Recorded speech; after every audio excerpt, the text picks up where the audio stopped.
সুন্দর কথা। আপনি কি অবস্থা আপনার? আপনাকে চিনিতে তাই বললাম। আসলে আমার তো গলা একটু সমস্যা হয়েছে, তাই এরকম। তো গলাটা যদি কাশি দেই না, এরকম একটু শরীরটা দেখে আমার খুব মায়া লেগেছে। আপনার তো বয়স হয়েছে, আপনি বড় হয়ে গেছে। ভালোবাসা করতে পারো না?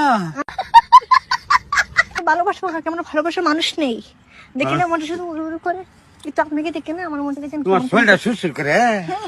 চলো আমরা সুরসুর ভাঙ্গাই। এটা কি আপনাকে দেখে না প্রথম দিন মনটা পুরো হয়ে গেছে। তো তুমি অনেক হতো তোমার একটু কি এইসব কি বলছেন? আছি ভালোবাসার মানুষ নেই। ভালোবাসা তো করে